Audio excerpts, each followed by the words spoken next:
독립언론 탐사 기자들이 만드는 프로그램 독한 기자낀 진행을 맡은 저는 봉지욱입니다. 윤석열이 공직선거법 위반 1심 재판에서 징역 1년 6월에 집행유예 3년, 당선 무효형을 선고받자 국민의힘과 보수 언론들은 민주당도 자유롭지 못하다며 대법원에서 파기환송한 이재명 대통령의 공직선거법 재판 재개를 주장하고 나섰습니다. 일종의 물타기에 들어갔습니다. 이슈의 본질을 외면한 채 비판만 키우는 방식은 보안수사권 폐지 논란에서도 똑같이 적용돼 왔습니다. 이럴수록 저희는 이슈의 본질이 무엇인지 또 어떤 시각으로 바라봐야 하는지에 집중하겠습니다. 독한 기자 킨 지금부터 시작하겠습니다.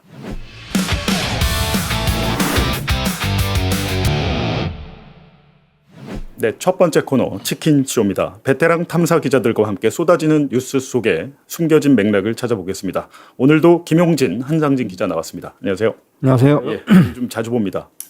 예, 그저께 매일 보는 것 같아요. 예, 우리 둘은 오늘 아침에 네, 오늘 아침에도 예, 와요. 계속 봤고 그저께도 아니, 봤고 둘이 어디를 다니는 거예요? 오늘 아침에 오늘 아침 뉴스공장 뉴스공장 같이, 출연해서 예. 봤는데요. 비밀리에 다니는 거예요? 예, 네, 뭐 일이 많아요 요즘에. 네, 한상진 기자의 동상을 설립해야 된다. 한상진 기자에게 선거 반환금 397억 원의 1%라도 포상금으로 줘야 된다라는 주장이 난무한 가운데 최근에 여기저기서 이제 카메라 마사지를 많이 받으셔서 그런가 조금 방송이 많이 늦었어요.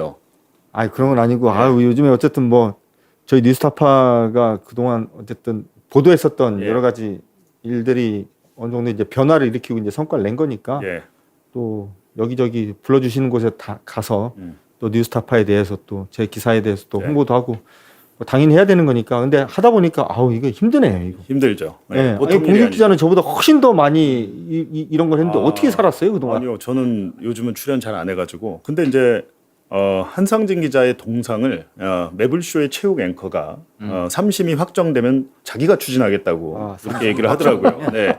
3심은 내년 1월 안에 내년 설이 언제인지 모르겠는데 구정 연휴 안에 아마 나올 겁니다. 나오고 왜냐하면 조희대 6개월 대법원 안에 해야죠. 6개월. 조희대 대법원장이 그 633 원칙을 네, 지킨다고 지난해 5월에 그렇게 네, 파기환송을 맞아요. 했었잖아요. 지금 이제 3이 남은 거죠. 네. 3 남았죠. 그러니까 내년 1월 중에 확정이 될 겁니다. 그리고 오늘 보니까 윤석열의 도이치모터스 관련 거짓말도 네. 경찰이 검찰에 이거는 기소해야 된다고 기소 의견으로 송치를 했다고 하더라고요. 네. 그때 기억나시죠? 거짓말 많이 했잖아요. 도이치모터스. 그 한 세 차례 이제 그것도 20대 대선 네. 직전에 맞아요. 한 세 차례 이제 뭐 공식적인 이제 자리에서 거짓말을 했죠. 그러니까 우리 장모는 남한테 10원 한 푼 피해 준 거 없다라는 것도 있고 그런 것도 있고. 주가 조작 너희 아내는 주가 조작이 계속 번 게 아니라 오히려 손해를 봤다. 그리고 당시에 무슨 계좌 내역도 김건희 계좌 내역도 일부 공개를 했는데 맞아요. 네. 그것도 짜깁기로 해가지고 네. 손해 본 것처럼 장난을 쳤었습니다. 근데 거기에 대해서 공직선거법이 공소시효가 끝난 줄 알았더니 끝나지 않았고요. 그리고 오늘 또 하나 제가 확인한 것은 윤석열의 그 강남 가로수길 불법 선거 사무소 거기에 대해서도 민생경제연구소와 서울의 소리가 공동으로 고발을 했었는데 고발인 조사를 2차례 받았다고 합니다. 받았다고 하고 그 사건이 아직 죽지 않았다. 거기에 대해서도 이제 추가로 3차로 윤석열 공직선거법 위반 혐의가 또 기소가 될 것 같습니다. 줄줄이 기소가 되는데 결국에는 이게 이런 것들이 한상진 기자가 2012년부터 집요하게 윤석열을 추적해오고 그 녹음 파일을 남겼고 보도했기 때문에 1심에서 아주 중형이 내려졌잖아요. 그렇기 때문에 그런 건데 그 동상 준비되어 있으면 또 한번 보여주십시오. 동상. 내년 1월에 3심이 확정되면 이 동상을 세우는 걸로 하시죠, 여러분. 이 동상 이제 시야는 나와 있는 거죠. 네, 동상의 시야는 나와 있습니다. 아니 근데 지금 동상 얘기를 저거 봉지욱 기자가 처음 시작한 거 아니에요? 아니 저희 도와주시는 너브리님께서 저거를 급하게 아이고. 만들어서 했습니다. 근데 저렇게 해야 됩니까? 저거는 397억 원을 반납하면 입상으로 해야 되는 거 아닙니까? 서 있는 걸로?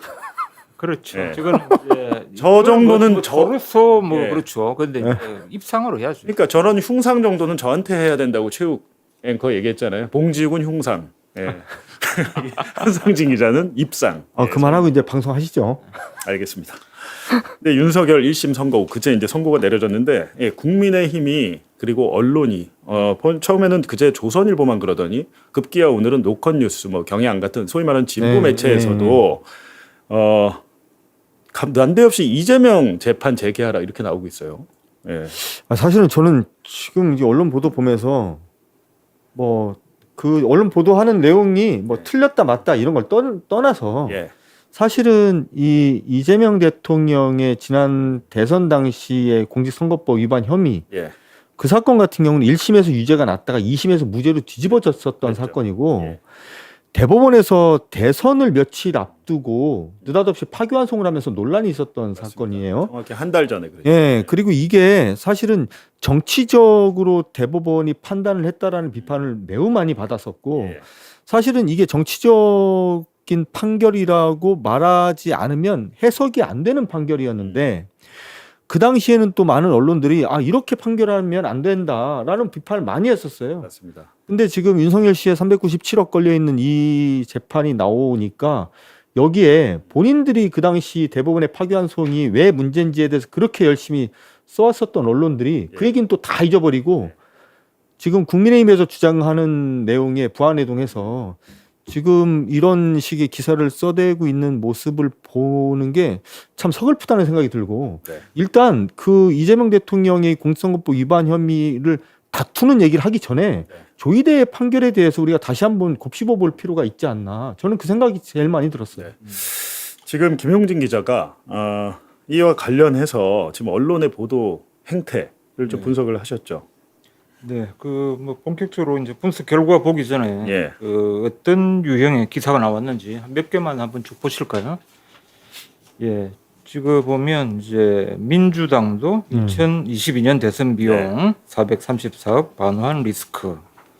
동아일보 기사네. 예, 동아일보 기사. 그 다음에 또 보시면 뭐 이 대통령 재판 재개해 민주당도 434억 돌려줘라. 예. 이런 이야기 나고요. 또 이제 당사는 이제 민주당이 먼저 팔아야 뭐 이런 이야기도 나오고 또 지금 윤석열도 이거 한겨레 기사인가요? 이게 뭐 한겨레 경향 국민의힘이 국민의힘에서 얘기하는 거를 얘기한 쿼터를 거를- 따서 아, 제목을 쿼터 잡았는데 이게 이제 소위 말하는 다운표 다운표죠. 전이죠. 그다음에 뭐 윤석열도 그다음에 이재명도 마찬가지다. 이런 기사들이 막 이제 쏟아지고 있는데 좀 전에 그 앵커께서 이야기했다시피 이게 전형적인 이제 그런 이제 물타기 그런 네. 보도죠. 근데 이런 기사가 많아지면요. 음. 민주당은 더 크게 잘못했네 이렇게 인식을 또 심어줄 수 그러니까요. 있잖아요. 그렇죠. 예. 이제 그런 인식을 또 이제 독자들한테 심어주기 마련인데 그래서 이제 이런 기사들이 과연 이제 얼마나 나왔는가 예. 한번 또 집계를 해봤는데 그 지난 이제 이틀 동안 그 이거는 뭐 거의 전문적으로 하시네요. 아니 계속 해오고 있잖아요. 할 때마다 왜 그러세요? 또? 엄청나게 전문적. 뭐 좀 있어 보여가지고요. 예. 이렇게 하는 데가 사실 없습니다, 여러분. 없어. 독한 기자 킨에서만 보실 수 있는 거예요. 미디어 비평 그러니까요. 프로그램이 완전 지금 전멸한 상황에서 특히 우리 베테랑 김용진 기자가 이렇게 꼼꼼하게 분석을 해서 심지어 그래픽까지 본인이 만들어서 예. 왔습니다. 아니 그래픽 수준이 점점 예. 좋아지는 것 그래픽 같아요. 수준이 깔끔해지고. 글자가 이번에 많이 커졌습니다. 예. 예. 그걸 한번 보여주시죠. 이제 더 우리는 커야 이게 주장과 예. 뭐 내 개인의 의견 이거를 이야기하는 게 아니고 이제 예. 철저하게 데이터를 기반으로 예. 그렇게 이야기를 하는 거죠. 이게 이제 보시면 그 397억짜리 뭐 거짓말, 뭐 민주당 뭐 당사부터 팔아라 이런 이제 유형의 기사들이 쭉 나오고 있는데 예. 397억 뭐 이런 이제 돈 이야기를 먼저 이제 내세우는 기사가 이 관련 기사들 한 232건을 이제 분석했는데 그게 예. 이제 한 60% 가까이 됩니다. 예. 그래서 재판의 어떤 이번 선고의 이제 본질 핵심은 이제 거의 다루지 않았어요. 네. 이제 건진법사 뭐 윤호진 뭐 이제 한 거는 한 10% 남짓, 10% 약간 넘죠. 근데 판결의 의미를 이제 다룬 거는 이제 뭐 5%도 안 됐다. 이런 거고 이게 이제 결국 어떤 프레임 효과를 가져오느냐. 그럼 일단 처음에는 이제 윤석열이 유권자를 속였다. 예. 이런 이제 프레임을 처음에는 이제 가져오다가 그 다음에는 국민의힘 397억 토해내냐 이렇게 가다가 갑자기 이제 이 질적 변환을 해요. 그래가지고 이재명 재판도 이제 재개해야 된다. 예. 이게 나오고 그 다음에 자연스럽게 또 이게 붙는 게 그러면 이제 민주당 그 이제 선거 보전 금액이죠. 이거는 이제 20대 대통령 그 네, 그때 그렇죠. 민주당 434억은 어떻게 되느냐 이렇게 지금 이제 프레임이 이제 지금 이동을 하고 있어요. 이게 이제 전형적으로 그 물타기, 그다음 이제 물귀신 그런 이제 보도 태동. 물귀신 작전, 물귀신 농계 작전이죠. 작전이네요. 농계 작전. 맞습니다. 지금 이런 기사들이 많이 쏟아지니까 그러면 대통령 재판도 재개해서 민주당도 해야 되는 거 아니야라는 생각을 가지실 수 있는데 그냥 사안 자체가 다른데 그 얘기는 조금 이따 자세히 하기로 하고요. 예. 지금 윤석열 선거법 위반 사건 1심 선고의 핵심 내용 두 개를 우리가 좀 기억을 해야 되거든요. 이 두 개를 기억하고 이것이 이재명 공직선거법 재판과는 어떻게 다른지 네. 다루기 전에 영상 먼저 한번 보시겠습니다. 수사를 앞둔 윤우진에게 변호사를 소개하였는지 여부는 피고인과 윤우진 사이의 친분 관계 등에 관한 중요한 사실로 선거인의 후보자에 대한 공정한 판단에 영향을 줄 만한 사항에 해당합니다. 대통령 선거 후보자가 배우자 김건희와 함께 이러한 인물과 장기간 친분 관계를 유지하며 개인적, 정치적 처지에 관한 조언을 받아왔는지 여부는 후보자가 국정 운영에 있어 합리적 판단이 아닌 비공식적 영향력에 의존할 가능성과 직결되는 사항으로서 후보자의 자질, 성품, 능력 등에 관련하여 선거인 후보자에 대한 공정한 판단에 영향을 줄 만한 행위에 해당됩니다. 이 사건 각 범행은 대한민국 대통령 선거라는 국가의 최고 공직자를 선출하는 절차에서 유력 후보자였던 피고인이 자신에게 유리하도록 자신의 구체적 행위에 관하여 허위의 사실을 공표한 것입니다. 공직선거법 제250조 제1항의 허위사실 공표죄는 선거인이 후보자에 대한 정확한 판단 자료를 가지고 올바른 선택을 할 수 있도록 보장하기 위한 것인데 이 사건과 같이 후보자 본인이 직접 토론회나 인터뷰 등 파급력이 큰 공개된 자리에서 허위의 사실을 공표하는 경우 선거인의 의사결정에 미치는 영향은 매우 큽니다.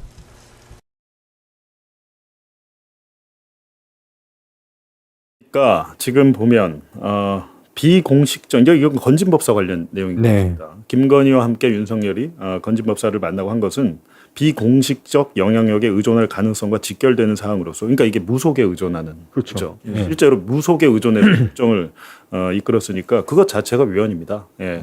종교와 정치를 분리하게 헌법에 되어 있는데 그리고 그런 것들은 공정한 판단에 영향을 줄 만한 행위다. 라는 게 있고 보니까 윤석열이 자신의 구체적인 행위에 관하여 구체적인 행위란 말 이 단어가 봅니다. 그러니까 구체적인 행위에 관하여 허위의 사실을 공표하고 있습니다. 이 얘기는 뭐냐면 조순표 재판장이 그러니까 법원에서 보기에 100% 거짓말이다 이거는 네가 네, 그렇죠. 그 윤우진 관련 건진법사 관련 그러니까 말씀하셨듯이 먼저 허위 사실인지 아닌지 따져봐야 되는 거잖아요. 그렇죠. 이게 그러니까 그 다시 한번 제가 좀 설명을 드리면 이번에 윤석열 씨의 이 공직선거법 위반 재판의 핵심 내용은 뭐냐면 딱 세 덩어리로 돼 있어요. 예. 첫 번째, 본인이 선거 기간에 했었던 말을 유권자들이 어떻게 해석해서 받아들였다고 판단해야 되느냐. 예. 이거를 단어 하나, 워딩 하나, 문구 하나 이렇게 따지면 안 되고 예. 유권자들이 이 후보자의 말을 듣고 이 사람이 하는 말이 이거구나라고 전반적인 인식을 확인해야 된다는 거예요. 네. 그건 뭐냐면 건진법사를 만난 적이 없다. 대선 캠프에서 만난 게 처음 만난 거다. 예. 이렇게 알아듣도록 말을 했다라는 거고 예. 나는 윤우진 전 용산 세무서장에게 변호사를 소개해 준 적이 없다라고 유권자들이 인식하게끔 말을 했다라는 거예요. 예. 근데 사실은 그 두 가지가 다 허위 사실이고 음. 심지어는 세 번째 마지막에는 허위 사실이라는 걸 알면서도 대통령이 되고자 하는 목적으로 의도적으로 허위 사실을 공표했다. 그래서 이건 유죄 이렇게 돼 있거든요. 이게 뭐 그 봉지욱 기자가 좀 이따 설명을 좀 더 자세히 해주시겠지만 이재명 사건하고 왜 다르냐? 지금 윤석열 씨가 1심에서 유죄가 나왔던 이 사건은 본인이 한 행위에 대해서 구체적으로 본인이 한 행위를 하지 않았다고 말하는 거예요. 그러니까 자기가 자기 한 그렇죠. 일을, 예. 내가 만나놓고 안 만났다고 얘기했고 소개시켜줘 놓고 소개 안 시켜줬다고 얘기를 한 구체적인 행위에 대해서 거짓말을 한 거예요. 예. 근데 이재명 대통령 같은 경우는 대선 때 김문기라는 사람하고 뭐 보고도 받고 뭐 여행 가서 골프도 쳤는데 거기서 만약에 이재명 대통령이 나는 이 사람하고 골프를 친 사실이 없다. 예. 이 사람한테 보고를 받은 적이 단 한 번도 없다. 이렇게 말한 게 아니고요. 나는 이 사람을 잘 모른다. 이 사람을 시장 시절에는 잘 몰랐다. 이렇게 말을 한 거예요. 이거는 그 사람이 가지고 있는 어떤 사람이나 상황에 대한 인식의 문제거든요. 그래서 이거하고 지금 윤석열 씨의 재판에서 쟁점이 됐었던 내용하고는 사실은 결이 완전히 다른 얘기입니다. 근데 이거를 마치 같은 결인 것처럼 그래서 사실은 그 이재명 대통령이 2심에서 무죄가 날 때 예. 그런 논리로 난 거예요. 이거는 그 사람이 어떤 행위에 대한 판단이 아니라 예. 그런 일이 있었던 것을 본인이 인식하고 있는 인식의 내용을 얘기한 거기 때문에 예. 인식의 내용에 대해서 옳다 그르다라고 판단하는 건 부적절하다. 그래서 무죄 이렇게 났던 거거든요. 그거를 조희대가 파기환송한 게 그게 오히려 더 이상했던 거고. 그래서 이거는 윤석열 씨에 대한 판결하고는 좀 케이스하고는 좀 다른데 이거를 지금 언론들이 다 버무려서 그냥 똑같은 걸로 이제 밀어붙이고 있는 게 저는 문제라고 보는 거예요. 사실 이거 기자들한테 이재명 공직선거법 재판의 핵심 쟁점 1심에서의 쟁점 그리고 2심에서 무죄 나왔을 때 쟁점 이 두 판단이 어떻게 달라졌지 설명해봐라 하면 설명할 수 있는 기자가 거의 없을 겁니다. 예. 오래되기도 했고 그 내용을 잘 모르고 지금 기사를 쓰고 있는 것 같은데 일단은 근데 예. 저는요 그 앵커 생각하고 좀 달라요. 네. 왜냐하면 그때 1심에서 유죄 났을 때 2심에서 무죄로 뒤집어졌을 때 대한민국 수많은 언론들이 예. 2심에서 이게 왜 무죄로 뒤집어졌는지 그때 당시 2심 재판부가 이걸 무죄를 선고하면서 내놨던 논리가 뭔지에 대해서 나름대로 분석 기사 칼럼 하여튼 해설 기사 어마어마하게 썼어요. 자기들이. 그거는 재판부에서 준 설명 자료를 아마 기반으로 해서 이제 뭐 썼을 텐데 어쨌든 지금 기사를 쓴 기자들 이게 좀 사건이 오래되기도 했잖아요. 뭐 오래되기도 했지만. 오래되기도 했는데 어쨌든 지금 이 두 사건 성격이 완전히 다른데 그건 좀 이따가 얘기로 하고 지금 윤석열 같은 이 공직선거법 위반 유죄 이거를 이재명 공직선거법 위반 이게 그 동급으로 다루고 있죠 언론들이. 예. 그러니까 지금 이제 같은 이제 차원으로 이제 네. 편입시켜서 이제 다루고 있는 그런 이제 근본적인 문제가 있고 예. 좀 전에 그런 설명도 했지만 이제 기자들이 이런 것들을 계속 시계를 따라가면서 이제 그거 해가지고 기사를 쓰는 것도 아니고요. 금방 잊어버립니다. 잊어버리고 그다음에 이거는 이제 근본적으로 따져야 될 게 지금 이재명을 들고 나오는 것 자체가 넌센스예요. 이상하죠. 왜냐하면 작년 5월 1일 날 대법원에서 이제 조희대 대법원이 갑자기 전원 합의체 붙여서 이제 파기환송시키지 않습니까? 근데 그게 이제 서울 고법으로 다시 돌아오잖아요. 그럼 서울 고법에서 이게 이제 헌법 84조에 근거를 해가지고 이제 대통령이 이제 불소추 특권 거기 이제 기반해서 이제 공판 기일을 추후 지정하겠다 이제 끝났어요 이미. 그러니까 법원의 판단은 끝난 이야기고 이 이제 재판을 이제 재개를 하려면 지금 이재명 대통령이 퇴임한 이후에 그렇죠. 그때 이제 공판 기일을 새로 지정해가지고 이 사건을 다루면 되는 거거든요. 네. 이제 이미 끝난 거를 윤석열이 이제 선고를 계기로 다시 이제 꺼내온 거예요. 꺼내와가지고 이걸 이제 맞비교하면서 정치적으로 이제 물귀신 작전에 들어가는 거죠. 네. 이거는 이제 현 정권에 대한 흠집 내기 뿐더러 그다음에 지금 이제 여권이 어떤 이제 리스크를 이제 느끼게 만들어가지고 뭔가 헛발질을 하게 하는 그런 이제 유도의 어떤 전술도 있지 않는가 그런 생각이 들 정도예요. 이게 현재 정권이 이게 초조해지거든. 이런 이야기를 자꾸 하면. 그렇죠. 그러니까 뭐 이제 다른 이제 헛발질 같은 게 나올 수 있다. 뭐 그런 게 좀 우려되는 거죠. 자료 10번 보니까 중앙일보 기사 일부 발췌가 돼 있는데 칼럼인가요? 칼럼 내지 사설로 보이는데 윤 전 대통령 사건은 공교롭게도 이재명 대통령의 공직선거법 위반 사건과 구조가 유사하다. 뭐 이렇게 얘기를 하면서 이 대통령은 대장동 개발사업 실무 책임자와 골프를 치지 않았다는 취지의 발언 등으로 1심 유죄, 2심 무죄를 거쳐서 대법원의 유죄 취지 파기환송 판결을 받고 재판이 연기된 상태다. 이 대통령에게 벌금 100만 원 이상의 형이 확정되면 민주당도 약 434억 원의 선거보전금을 반납해야 한다. 근데 이건데요. 사실은 이제 그러면 발언이 중요하잖아요. 무슨 발언을 네, 했는지. 근데 그렇죠. 여기 기사에서는 지금 보면 김문기, 김문기 본부장이죠. 실무체 김문기와 골프를 치지 않았다는 취지에 지금 취지라고 들어가 있잖아요.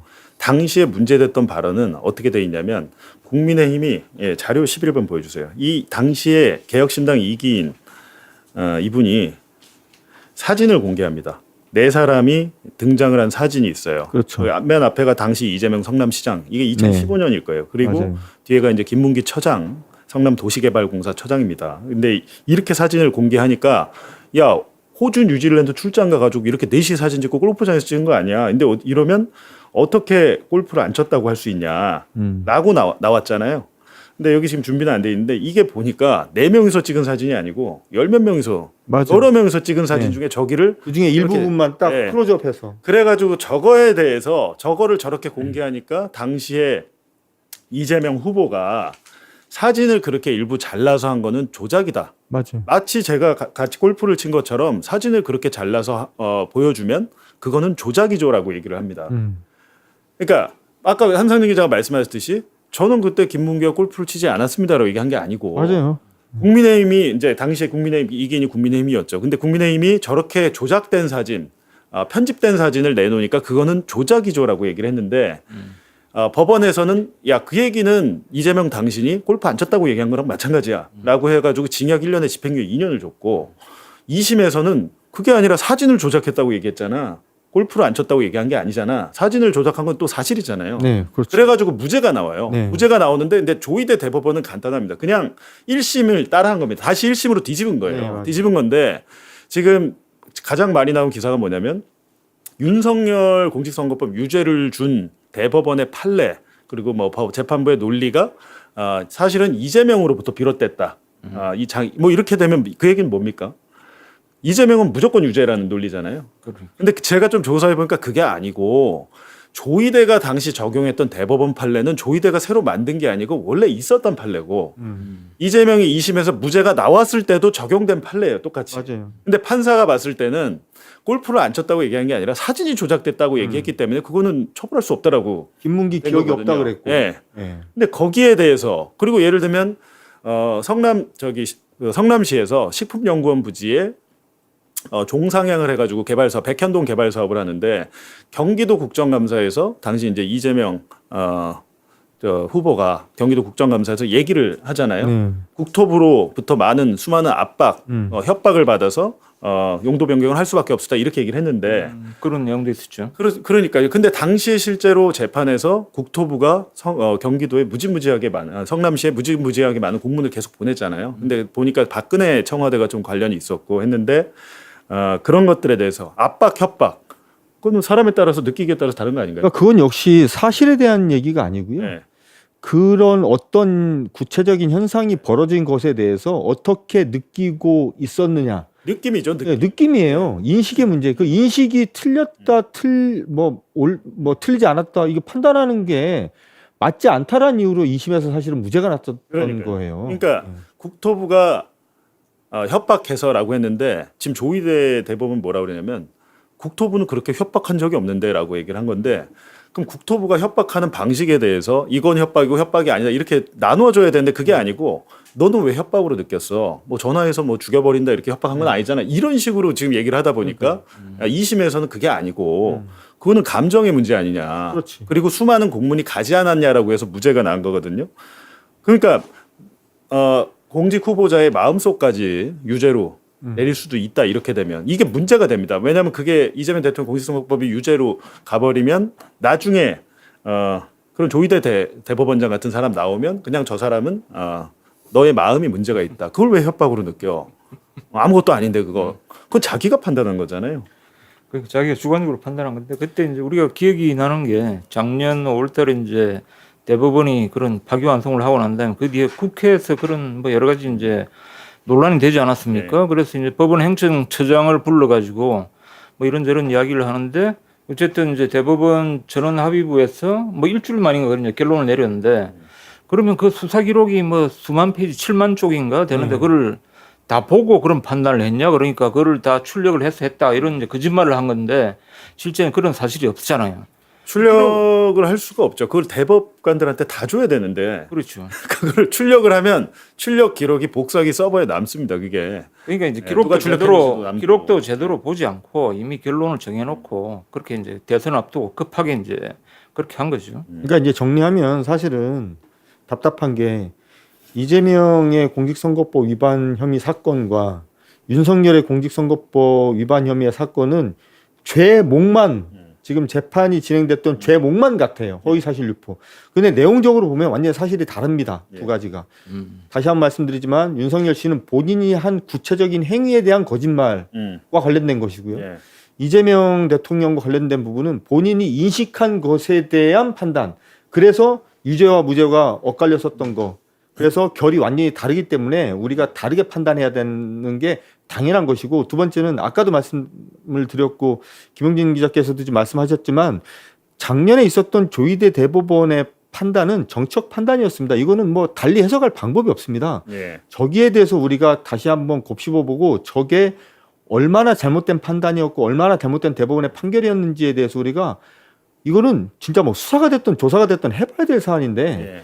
이런 과거의 기억들과 경험들 다 잊어버리고 지금 이렇게 윤석열에 대해서 397억 이렇게 뭐 난장판이 돼 있고 나니까 거기에 다이렉트로 이걸 갖다 붙여가지고 뭐 민주당 너희들도 똑같은 책임을 져야 된다는 식으로 이렇게 물타기를 하는 거 저는 이거 매우 잘못된 보도 행태다. 그리고 이런 식의 주장을 하는 것도 매우 잘못된 사실은 국민들을 분열시키는 예. 행태다. 저는 그렇게 봐요. 그러니까요. 지금 저희 독한 기자 말고는 이렇게 말하는 언론이 없더라고요. 지금 진보 언론들도 조희대 이제 작년 이재명에게 적용된 판례들이 윤석열의 유죄가 됐으니 그러니까 말은 그렇게 안 하지만 사실상 이재명도 유죄다라는 것이고 유죄 취지로 지금 파기환송을 했잖아요. 네, 그렇죠. 그러면 서울 고등법원이 이거를 유죄가 아닌 무죄를 줄 수 있을까라는 생각이 들잖아요. 네. 유죄를 내리라고 지금 사건을 돌려보냈기 네, 그런 때문에 거예요. 무조건 유죄를 내려야 되는데 보니까 예외가 있더라고요. 예외가 뭐가 있냐면 기존의 이제 증거가 오염이 됐거나 아니면 새로운 증거가 제출이 되거나 라는 겁니다. 근데 기존의 증거 특히 이 김문기 골프 관련해서는 보니까 검찰이 유동규 이것도 유동규입니다. 네. 예, 유동규 진술에만 의존하고 있고 증거가 없습니다. 거기에 대해서 예를 들면 열 몇 명이 같이 있고 네 명씩 한 팀을 이뤄서 뭐 쳤으니까. 근데 일단은 뭐 자기가 골프를 안 쳤다라고 얘기한 것도 아니기 때문에 이건 크게 쟁점이 안 될 것 같은데 어찌됐든 이때 당시 이 검찰이 유동규 전 본부장의 증언, 진술에 의존해서 했고 1심에서는 그 증언을 받아들인 것이고 2심에서는 아예 그거는 판단의 대상이 아니다라가 된 건데 유동규 씨가 검찰의 회유당해서 조작 진술을 했다는 남욱 변호사나 정민영 변호사의 지금 증언이 국정조사에서도 있었잖아요. 네, 있었죠. 그랬기 때문에 유동규의 지금 증언 자체가 굉장히 크게 흔들리게 됐습니다. 네. 흔들리게 됐기 때문에 이건 기존 증거에 오염이 된 것이고 새로운 증거가 현출된 가능성도 있겠죠. 예를 들면 아까 국토부 협박 관련해서는 제가 알기로는 지금 국토부가 당시에 성남시에 보냈던 사실상 큰 압박으로 느낄 수 있는 추가 문건들이 있다고 제가 들었습니다. 그것들이 아마 새로운 증거가 돼서 고등법원에 가면 그런 상태에서는 무죄 판결이 가능하다고 하더라고요. 그리고 뭐 이러거나 저러거나 아까도 이제 말씀하셨듯이 어쨌든 대통령이 당선이 되면서 예. 이 사건 재판이 멈췄잖아요. 나중에 정말 따져볼 부분이 있으면 이재명 대통령이 임기 끝나고 난 뒤에 하면 되는 겁니다.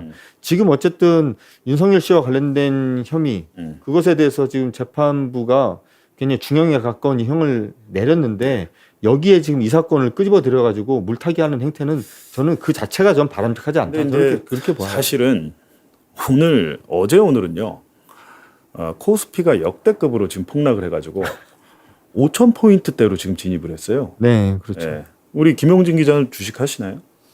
아니 뭐 약간 뭐 그냥 장난 비슷하게. 그럼 크게 저기 타격을 안 받으실 텐데 전혀 뭐 지금 제가 아까 오후 1시에 매봉쇼를 하는데 네. 주제와 상관없이 댓글은 다 주식이에요. 코스피. 지금 사실은 지금 9,000포인트까지 갔던 게 이게 불과 뭐 한 달, 두 달도 안 된 것 같은데 지금 갑자기 5,000포인트대에 가니까 대선 공약이 5,000포인트 아니었나요? 대선 공약을 향해서 지금 가고 있어요, 이게. 공약을 이룬 거예요 지금? 그러니까 어쨌든 공약을 지킨 게 되는데 하여튼 걱정입니다 지금. 진짜 걱정해. 이거는 왜냐면 근데 최근에- 우리 여기는 뭐 주식 이야기는 하나도 없네 지금 게시판을 보니까. 지금 다들 참고 계신 겁니다. 참. 부글부글하면서 참고 계신 거예요. 오늘 우리가 이걸 얘기한 것 때문에 짜증나서 나가시는 분들도 있을 텐데 네.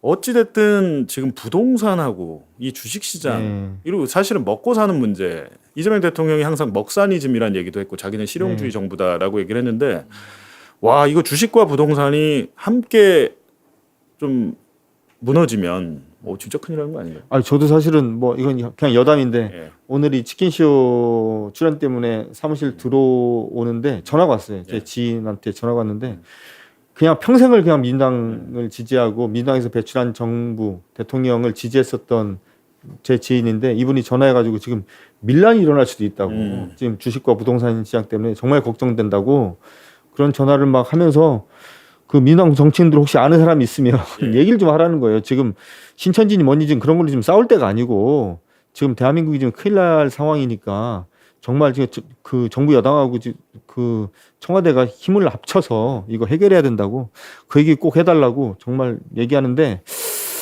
걱정입니다. 왜 이 얘기를 하는지 모르겠지만. 아니 먹고 사는 문제는 중요하니까요. 네. 갑자기 그 생각이 나서 우리 아니, 뭐- 오늘 청취자들은 그 예. 댓글은 안 다시는데 하여간 저도 걱정이고 예. 우리 시청자들은 뭐 피눈물이 난다고 아까 주식 이호수 하시는 분이 별로 없을 것 같아요. 피눈물이 난다고 지금 댓글이 막 올라오고 있는데 그렇게 얘기하면 또 이게 분노를 유발하는 피눈물이라고, 아니, 예, 어디 있어요? 이호수님께서 피눈물 예. 지금 아 그래요? 예. 피눈물. 예. 많은 분들이 그러신데 그런데 이제 주식 시장은 뭐 변동성이 있게 마련이긴 한데, 근데 어쨌든 뭐 이런 걸 가지고 이제 올라갈 때는 뭐 정부의 치적처럼 이야기하던 분들이 지금 이제 입을 닫고 있는 거 이거는 굉장히 문제다. 근데 뭔가 나와서 이제 이게 뭐 주식 시장에 뭐 좀 안정화 이런 것들을 기하기 위해서 뭔가를 발언해야 될 것 같은데 너무 조용히 있어요. 이럴 아 때는. 근데 저희 대통령이 지금 순방 중이고 네? 근데 바로바로 이제 어떻게 보면 메시지가 나와야 되는데 엉뚱하게 어제 또 조정식 국회의장이 대통령 뭐 연임 개헌 이 얘기가 또 크게 논란이 돼가지고 오늘 하루 종일 시끄러웠어요. 그거. 아니 근데 그분은 왜 그래요? 뭐 본인은 그게 이제 의도가 아니었다고 얘기를 하시는데 오선 의원 아닙니까? 육선인가요? 오선. 예, 육선 의원이 기자 질문에 낚여가지고 했을 리는 없어 보입니다. 네. 기자 질문에 낚인 건 아니고. 근데 그런 발언들은 어떻게 보면 대통령에게 엄청 부담이 돼요. 지금 나가 있는데 있지도 않은데 오늘 하루 종일 아침 방송부터 저녁 방송까지 그거 다루고 있더라고요. 그 와중에 주식 시장은 또 폭락하고 그렇습니다. 우리가 지금 이거를 아니, 해야 우리는 되나라는 생각이 지금 우리가 지금 이거 하고 있을 때인가? 아니 우리는 주식에 대해서 전문성이 없잖아요. 지금. 없죠. 전문성 없는 이야기를 꺼내지 마 지금. 네. 우리가 이제 같이 계피받다. 피눈물을 같이 흘리고 있습니다. 아 근데 저희 저와 한상진 기자는 피눈물을 아니, 같이 근데 저희 지금 방송을 보고 계시는 그 시청자분들은 그래도 되게 긍정적이신 게 아까 어떤 분은 이제 오를 때 됐다.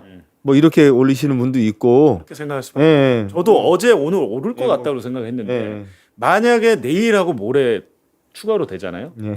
그러니까 진짜 그 아니 근데 우리가 밀란을 이제 보도 물타기 이야기를 계속 해왔는데 이 주식 물타기는 굉장히 신중하게 해야 돼. 하다가 진짜 패가 망신할 네, 수가 있어. 맞습니다. 네. 그냥 뭐 오를 때가 됐다 이런 이야기를 쉽게 아. 하면 안 돼요. 전문가 같아요. 아니, 가만히 아니, 나는 가만히 이제 있는 게 뭐 그냥 낫지 않을까? 저 삼자 입장에서. 그냥 가만히 있어야 돼. 여기서 움직이면은 이건 늪이에요. 움직이면 더 빠져. 일단은 지금 늪에서 누가 포크레인으로 꺼내주기 전까지는 가만히 있는 게 맞는 것 같아요. 아니, 우리 갑자기 지금 이제 경제 방송 됐어. 알겠습니다. 우리 진로를 한번 바꿔볼까? 그리고 지금 보안사건 관련해서 아까 오늘 법사위 통과했더라고요. 네네. 형사소송법 개정안 법사위 통과를 했고 내일 국회 통과를 목표로 하는데 국민의힘이 지금 필리버스터 하겠다고 하고 근데 난데없이 한동훈 의원이 필리버스터를 자기가 하겠다고 하는데 지금 이분도 진짜 멘탈이 대단한 분 같아요. 지금 형사소송법 개정을 누구 때문에 합니까 이게? 그러니까요. 아니 근데 사실 저는 저 소식이 들리자마자 제일 먼저 떠올랐던 장면이 기억나세요? 얼마 전에 주제가 뭔지는 기억이 안 나는데 국민의힘 장동혁 대표가 필리버스터를 했었잖아요. 네. 24시간 넘게 24시간 넘게 했죠 아마 그때. 이번에 한동훈 의원이 이제 필리버스터 하신다는데 아마 준비를 좀 하고 나오실 텐데 몇 시간이나 하는지 한번 내가 보려고. 그러니까 내용은 별로 궁금하지 않고 이분이 필리버스터를 몇 시간이나 하느냐. 아니 최소한 장동혁 대표하고 한판 승부를 벌이겠다고 작정을 하신 분이면 최소한 24시간 이상은 하셔야 되지 않을까? 그걸 할 수 있을까? 저는 그게 좀 기대가 되던데. 그런데 이게 우리 오늘 뭐 이야기 소재에 올라와서 뭐 어쩔 수 없이 이야기를 하기는 하는데 네. 이분이 필리버스터를 하든지 뭐 하든지 별 관심이 없어요. 아니 그러니까 내용은 저도 별로 관심이 없습니다. 관심이 없어요. 네. 시간. 굳이 우리가 왜 이제 한동훈을 언급해야 되는지. 아니 근데 사실은 또 이 보안 사건도 진짜 피곤해요. 이게 지금까지도 그 이 얘기를 하고 있다는 게. 아, 그러니까요. 그리고 갑자기 무슨 뭐 7대 범죄는 사건 기록을 다 보낸다는 둥 뭐 이게 좀 많이 바뀌었잖아요. 예. 그러니까 직접 수사 개시도 못하고 보안 수사도 못하긴 하는데 7개 뭐 아동학대, 가정폭력, 성범죄 이런 등 소위 말하는 사회적 약자 범죄에 대해서는 경찰이 수사 기록을 다 보내야 된다. 송치 검찰에 보내야 된다. 그거잖아요. 아 근데 지금 계속 뭐 이게 법안이 뭐 왔다 갔다 하고 당론하고 또 네. 어젯밤에 뭐 저 법사위 소위에서 통과됐다는 안이 7대 사회적 약자 대상 범죄 저게 정권 송치하도록 저게 들어갔나요? 저게 들어갔습니다. 예. 들어갔어요? 예, 예. 어제 정리가 된 게 저렇게 정리가 됐어요. 그러니까 저거를 조금 제가 잠깐만 좀 설명을 좀 드리면 이거 제가 좀 당론을 헷갈리긴 한데 예, 당론 제가 정리된 거 한번 봤는데 어쨌든 수사 기소는 분리한다. 그래서 보안 수사권은 주지 않는다 검찰에. 보안 수사 요구권을 강화하는 식으로 정리한다. 이건 이제 정리가 됐는데 예. 나머지 이제 그 최근에 논란이 됐었던 전권 송치 관련돼서 전권 송치도 원칙적으로는 하지 않는다. 다만 7대 범죄 그 뭐 아동, 노인, 성폭력 이런 범죄 예. 이런 7개 범죄에 대해서는 전권 송치를 해서 검찰이 한번 마지막으로 더 들여다보도록 한다. 예. 거기에서 만약에 보안수사의 필요성이 생긴다면 보안수사 요구권으로 해결한다. 그리고 보안수사 요구를 했는데도 불구하고 제대로 안 되면 거기에 대해서 검찰이 그 어떤 권한을 행사해서 예. 경찰에 대해서 뭐 그 강제할 수 있도록 예. 하는 장치를 둔다. 이런 정도로 이해가 좀 되는데 저는 사실은 그 이미 2021년 경에 이미 없어져 버렸었던 예. 전권 송치가 일부분이지만 다시 살아난 거는 뭐 개인적으로 좀 아쉽긴 한데 지금 너무나 많은 그 전권 송치 무슨 뭐 보안 수사권 뭐 보안 수사권 뭐 줘야 된다는 식의 주장들이 너무나 난무한 상태에서 어쨌든 10월 2일로 날짜가 박혀진 이 중수청 공수처의 출범을 위해서는 뭐 지금 당장 어쨌든 민주당 국회의원들이 할 수 있는 최선의 합의를 본 것 같다라는 생각도 좀 들어서 저는 뭐 크게 비판은 하지 않아야 되겠다라는 생각을 했어요. 제가 그냥 읽으면서. 아 근데 아까 7대 범죄에 대한 이제 정권 네. 송치 그거는 이제 그걸 그 이제 다시 정권 송치. 한다고 예, 예. 하는데 거기에 뭐 금융 범죄하고 선거 범죄도 포함되는 거죠. 아니에요, 그건 아니에요. 아니고요. 아동학대, 가정폭력 그거는 또 뭐 들어갔다 또 빠졌나? 이게 뭐 그거가 처음에 전권 송치를 요구하는 법안에 들어가 있었는데 그건 이제 빠지고 지금은 7개가 저기 뭐 CG가 있을 텐데 아동학대, 가정폭력, 성범죄, 아동성범죄, 스토킹, 장애인학대, 노인학대. 근데 요게. 이게요. 근데 이게 사실은 근데 그 생각은 안 하세요? 아니 했죠. 당연히. 저는 어떤 생각이 들었냐면 검찰이 자기가 넘어갔어요. 저는 솔직히 이 7개 7대 범죄 그 사건 기록 보내는 거 검찰은 반대할 거라고 생각합니다. 네, 말은 반대하지. 못하지만 왜 우리는 특수수사하고 싶고 그렇지. 정치인 잡아놓고 자기들이 실제로 보안수사하고 싶은 거는 이게 아니야. 대기업 하고 싶은데 자기들이 말은 사회적 약자는 우리가 해야죠라고 얘기를 다 해놔가지고 속으로 아마 부글부글 할 겁니다. 야 장애인 학대, 노인 학대, 뭐 아동 학대, 야 이거 우리한테 하라고 한다고? 아 근데 그 앵커 얘기하시는 그런 측면도 있지만 저는 또 한편으로 어떤 걱정이 되냐면 사실은 이게 자 보세요. 아동학대나 가정폭력 같은 것에 대해서 정권 송치 권한을 줘. 그럼 이걸 가지고 뭐 보안수사 할 거리를 이제 잡아내겠죠. 근데 이게 당장 지금까지 사실은 대한민국 검찰이 네. 언제 자기들이 뭐 사회적 약자들 인권을 위해서 일을 해봤어요. 좀 그러지 않았다고는 보지만 저도 그렇게 생각하는데 최근에. 이거를 가지고 그러니까 수사권을 사실상 손에 쥐게 된 경찰을 괴롭히거나 이번에 장윤기 사건 같은 경우에 뭐 물론 뭐 굉장히 잘못된 부분들이 밝혀졌지만 네. 저런 것들을 찾기 위해서 혈안이 돼서 사실상 그 뭐 사건을 더 키우는 식으로 사회적 혼란을 야기하는 이런 식으로 이용할 가능성도 있어 보여서 그런 게 좀 걱정이 좀 되는 거죠 저는. 근데 아직 좀 정리가 안 된 게 이제 그 특별사법경찰 네. 예. 사건의 이제 정권 송치. 네. 그건 지금 이제 형사소송법에 그대로 있는 거고. 근데 이거를 어떻게 할 것인가가 지금 아직 이제 확정이 안 됐더라고요. 근데 지금 이번엔 빠지나요 그게? 아니요, 그거는 이제 아니, 원래 개정안이 있어요. 법사위를 통과했어요. 지금 내일 내일 그걸 뺀다고? 내일 본회의를 한다. 네, 내일 아니, 보냅니다. 그 특사경 네. 사건의 정권 송치. 그건 확인을 해봐야 되겠습니다. 그 특사경 사건이라는 게 빠졌을걸요. 음. 아니 그러면 이제 특사경이 전국에 한 2만 명 된다 그러잖아요. 네, 그렇죠. 각 기관에. 네. 근데 그건 그건 저는 빠지는 걸로 알고 있는데 혹시 네. 우리 그건 좀 확인해봐야 돼요. 시청자분들께서 아니면 제작진 좀 네. 확인해서 알려주세요. 왜냐면 형사소송법 개정안이 법사위 통과했기 때문에 제가 알기로는 그거는 안 하는 거. 왜냐하면 이재명 대통령이 국무회의에서 정성호 장관한테 특사경이 하는 건 검사가 특사경 지휘한 건 맞지 않다라고 맞아요. 네. 여러 차례 얘기했습니다. 네. 여러 차례 대통령이 이게 정권 송치가 돼버리면 이제 특사경을 검찰이 지휘하는 꼴이 그렇게 되면 되는 자기들이 또 것이어서. 그걸 가지고 수사를 한다니까요. 이제 그게 이제 모순에 빠지게 되는데, 네, 네. 근데 이번에 이제 통과된 법안에 그 245조인가 네. 그게 지금 그대로 이제 유지되는 걸로 돼 있다는 이야기가 있어가지고 그건 좀 확인. 어쨌든 지금 뭐 이 검찰개혁, 이 형사소송법 개정안 이게 지금 너무 복잡하게 흘러가서 일일이 그날 따라다니면서 지금 논의 상황을 체크를 하는 것도 사실 너무 힘든 것 같아요. 근데 이제 사실은 사람들이 이제 우리 시민들이 좀 화가 나는 지점 뭐냐면 민주당 생각 다르고 법무부 생각 다르고 청와대 생각 다르고 계속해서 엇박자가 나기 때문에 아닌가요? 예, 뭐 거기다가 뭐 네. 그 법무부 장관은 뭐 이 와중에 뭐 그만두겠다는 얘기가 막 나오고 하여튼 너무 혼란스럽습니다 지금. 그러니까 국민들이 보기엔 불안하죠. 네. 와 저렇게 자기들끼리도 싸우네. 야 자기들끼리도 정리를 못하는데 저거 잘못된 거 아니야라는 생각을 가질 수밖에 없잖아요. 예. 더군다나 지금 대통령 해외 순방 나가 있는데 뭐 사표를 냈느니 안 냈느니 사표를 또 안 냈다고 청와대가 브리핑을 했어요. 네, 사표를 안 냈다고. 그러면서 오늘은 또 공소청이 안착할 때까지 법무부 장관 있어야 된다라고. 근데 또 박주민 의원은 올 초부터 정성호 장관은 나가고 싶어했다. 네, 맞아요. 그 얘기 또 계속 예, 하셨죠. 이렇게 되면 안 됩니다. 당정청이 사전에 의견을 조율해서 발표를 해야지 각자의 의견을 그렇게 얘기해서 서로 싸우고 앉아 있으면 국민들이 그 편안한가요? 마음이 굉장히 문제가 있습니다. 지금 그런 상황에서 지금 주가마저 폭락을 하니까 이게 되겠습니까 이게? 아니, 네. 아니 많이 물린 것 같아요. 그러니까 봉지욱 기자 많이 지금 저기 예. 내상을 그거 입고 얘기하지 왔네, 마세요. 내상을. 아니 그게 아니라 우리 또 저 와이프 보면 큰일 납니다. 예, 부부 싸움입니다. 아니 몰래 예. 또 하는 게. 아유 그만 얘기하세요. 그만. 지금 가고 싶네 집에. 예, 알겠습니다. 어제 흥미로운 사설이 하나 있었는데요. 칼럼이죠. 한겨레 신문도 마찬가지입니다. 지금 당정청만 그런 게 아니고 언론사 내부에서 지금 네.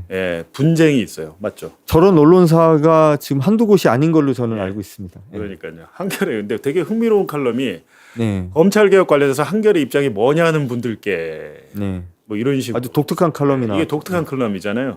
그러니까 한겨레도 기사가 다르고 칼럼이 다르고 뭐 네. 사설이 다르고 결이 다르니까 왜 이런 것이냐라고 독자들의 항의가 빗발친 거예요. 맞아요. 예. 그런 거예요. 예. 근데 저게 또 공식 입장도 아닌 것 같아요. 네. 이제 공식 입장인데 뭐 그냥 제각각 알아서 하는 거 아닙니까? 그러니까 이게 저는 사실은 저 칼럼을 보면서 네.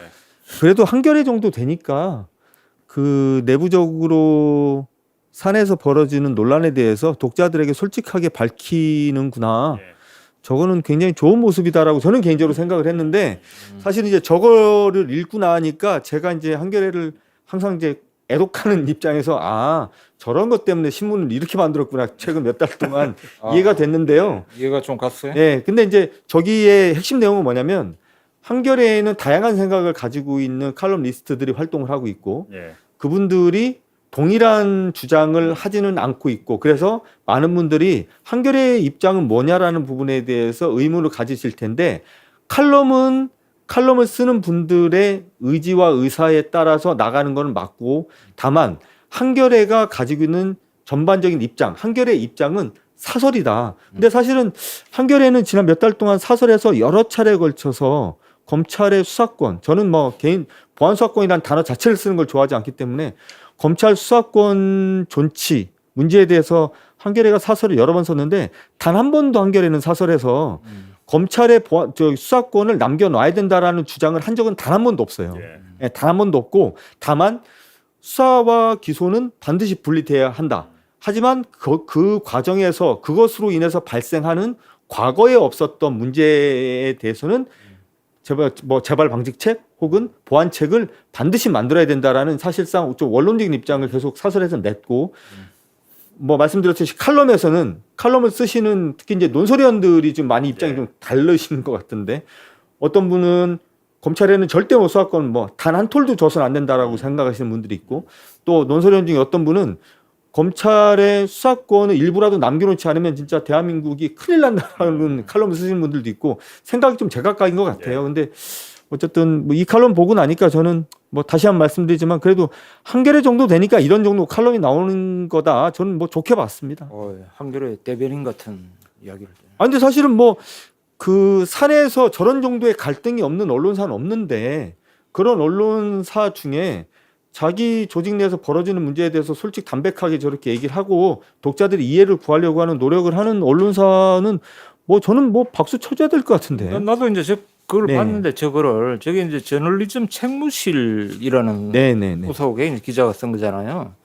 근데 뭐 일종의 이제 사내 옴부즈맨 비슷한 맞아요. 예. 그런 위치에서 썼는데 좀 전에 말씀하신 이제 사설은 이제 그 신문사의 이제 공식 입장이고 네네. 예. 칼럼은 이제 외부 필진도 있고 내부 필진도 그렇죠. 있는데 예. 그 이제 각각의 필진에 이제 의견이 많이 이제 투영되는 이제 그런 글이고 뭐 그거는 이제 기본적인 상식인데 그럼에도 불구하고 그런 상식을 구태여 이제 이런 저널리즘 책무실에서 외부로 알리려고 한 거는 내부에 뭐 여러 가지 그런 그렇죠. 복잡한 예, 문제가 예, 있었다. 또 이제 또 뭐 독자들이 뭔가 어떤 의견들을 저기에 대해서 많이 이제 줬다. 그래서 그 부분을 좀 뭔가 설명하고 해명하는 그런 차원의 글이 아닌가 그런 생각이 들더라고요. 예. 뭐 가보지 않은 길이기 때문에 당연히 혼란과 생각이 다 다를 수 있는데 뭐 언론사도 지금 이런 마당인데 저는 이제 법무부 청와대 이제 청와대는 이제 뭐 국회에서 알아서 하라고 해서 대통령이 얘기를 했으니까 근데 일단은 민주당과 법무부 장관의 생각이 계속해서 엇박자가 나는 가운데 얼마 전까지 국무총리를 했던 김민석 후보는 또 갑자기 저 보안사건 폐지해야 된다 그러고 이렇게 또 이게 강성 당원들을 또 뭐 의식한 건지 아닌지 모르겠습니다만 어쨌든 얼마 전까지 국무총리였던 분이 법무부 장관과 또 다른 이야기를 하고 있거든요. 이런 것에 대해서는 잘 납득은 잘 안 가죠. 사람들이 봤을 때는. 예. 어쨌든 뭐 지금이라도 뭐 지금까지 벌어진 이 갈등은 뭐 다 지난 일이니까 사실 안타까운 장면들이 너무나 많지만 예. 지금이라도 어쨌든 이 민주당이 주도해서 법사위 소위를 통과를 한 법안이 예. 당론이라는 게 이제 만들어졌으니까요. 이제부터는 좀 잡음 없이 애초에 우리가 수사와 기소를 분리해야 된다라는 얘기를 지난 수십 년 동안 했잖아요. 예. 그리고 우리가 그 과정에서 생각을 안 해보고 논의를 안 해본 주제가 없습니다. 사실은 저같이 법률 전문가가 아닌 사람도 수없이 많은 시나리오에 대해서 얘기를 하고 했었는데 예. 이제는 그만 갈등을 좀 일으키고 이제는 좀 뭔가 좀 일치단결한 모습으로 좀 정책을 좀 잘 끌고 나갔으면 좋겠다. 방금 그 말씀하신 너무 답답해요, 진짜. 수많은 이야기 나올 수 있는 모든 이야기를 다 했다 그러는데 나는 이제 아직 궁금한 게 곧 10월 2일 날 뭐 네. 어쨌든 공소청, 중소청이 나눠져 이게 제도가 완전히 바뀌잖아요. 네. 근데 우리가 이제 압수수색을 당해봤잖아. 예. 어? 이제 휴대폰을 뺏겼잖아. 대금 뭐 이제 약간 그 당시에는 좀 이제 주범격이었던 네. 예. 우리 이제 봉스타는 대금 포렌식 그랬죠. 방으로 그랬죠. 이제 끌려가서 포렌식을 당했고 네. 그때는 약간 종범이었지 그때는. 그렇죠. 종범이었죠, 저는. 이제 서울중앙지검 포렌식 방에 네, 가서 했고. 근데 이제 검찰의 그런 과학수사부, 네. 대검 과학수사부, 그다음에 그 뭡니까 그 국가 디지털 뭐 포렌식 센터, 그렇죠. 예, 그럼 NDFC에 갔어요 네. 그때. 어디 갔죠? 대검찰청 포렌식 센터에 갔죠. 그뭐 ND파서 이런 거 있잖아, 뭐 네, 네, 디지털 네. 캐비넷. 제가 거기에 있는 이런 자료들은 어디로 가는 거야? 나 그게 궁금해. 그러니까 그런 거는 지금 형사소송법 개정안이 만들어지면 그거는 그 이제 나는 민주당에서 예, 난 그러니까, 그게 더 중요하다 생각. 그러니까 민주당에서 지금 뭐라고 얘기를 하냐면 형사소송법 개정안이 만들어지면 여기에 딸리는 하위 법령 바뀌어야 될 게 한 200개 정도 된대요. 아마 그 안에 들어있을 거예요. 그거네? 거기까지는 가지도 못한 뭐 거예요. 법령만 있는 게 아니라 내부 규정, 예, 뭐 내부 규칙, 규정 뭐 이런 게 뭐 많을 수백 텐데. 개라는 거예요, 예, 수백 개. 알겠습니다. 그러니까 거기까지는 가지도 못하는 거예요. 내일